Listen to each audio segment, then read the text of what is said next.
എന്നും വൈകിട്ട് 2 പേരുടെ ഒരു ചോദ്യമാണ് കേട്ടോ. ഇന്നും വൈകിട്ട് ചപ്പാത്തിയും കറിയാണോ എന്ന്. അപ്പോൾ ഇന്ന് ചപ്പാത്തിയും കറിയല്ല. അപ്പോൾ അതിനൊരു മാറ്റം കൊടുത്തിട്ട് ഇന്ന് ഈ ഒരു വൈറൽ ഐറ്റം ഉണ്ടാക്കാമെന്ന് വിചാരിച്ചു. ഇത് വൈറലായിരിക്കുന്ന സമയത്ത് ഞാൻ വിചാരിച്ചതാണ് ഇതൊന്ന് ട്രൈ ചെയ്ത് നോക്കണമെന്ന്. പക്ഷേ എല്ലാത്തിനും ഒരു സമയമുണ്ടെന്ന് പറയുന്നത് പോലെ എനിക്ക് തോന്നുന്നു ഇത് ഉണ്ടാക്കാനുള്ള സമയം ഇന്നാണെന്ന് തോന്നുന്നു. അങ്ങനെ അതൊക്കെ ഒന്ന് വേവിക്കാൻ വെച്ചിട്ട് അതിന് വേണ്ടുന്ന കുറച്ച് പച്ചക്കറികളൊന്ന് കട്ട് ചെയ്തെടുക്കാമെന്ന് വിചാരിച്ചു. സവാള, ക്യാരറ്റ്, തക്കാളി, ക്യാപ്സിക്കം ആണെങ്കിൽ ഞാൻ ഇതുപോലെ എന്തോ ഒന്ന് ട്രൈ ചെയ്ത് നോക്കാനായിട്ട് ഒരു 2-3 ദിവസം മുമ്പേ വാങ്ങിയിട്ടതാണ് കേട്ടോ. അത് ചെറുതായിട്ടൊന്ന് വാടാനും തുടങ്ങി. അപ്പോൾ അതൊക്കെ ഒന്ന് കട്ട് ചെയ്ത് മാറ്റിയതിന് ശേഷം അതിന് വേണ്ടുന്ന ആ ഒരു മയോണൈസും കൂടെ അങ്ങ് റെഡിയാക്കി കേട്ടോ.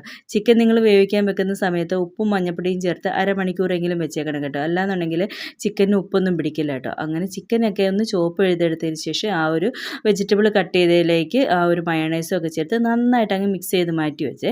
പിന്നെ ചപ്പാത്തിയും കൂടെ റെഡിയാക്കി എടുത്തിട്ട് ചപ്പാത്തിയിലോട്ട് ടൊമാറ്റോ സോസ് കൂടി ഇങ്ങനെ ഒന്ന് സ്പ്രെഡ് ചെയ്തതിന് ശേഷം ആ ഒരു മിക്സ് കൂടെ ചേർത്ത് കൊടുത്ത് നന്നായിട്ടൊന്ന് റോൾ ചെയ്തെടുത്തു കേട്ടോ. നല്ല ടേസ്റ്റാണ്, കുട്ടികൾക്കൊക്കെ നന്നായിട്ട് ഇഷ്ടപ്പെടും കേട്ടോ. നമുക്ക് സ്കൂളിലൊക്കെ കൊടുത്തു വിടാൻ പറ്റുന്ന നല്ലൊരു ലഞ്ച് ബോക്സിന് കൊടുത്തു വിടാൻ പറ്റുന്ന നല്ലൊരു ഐറ്റമാണ് കേട്ടോ. ഇതെന്തായാലും ഒന്ന് ട്രൈ ചെയ്ത് നോക്കണേ.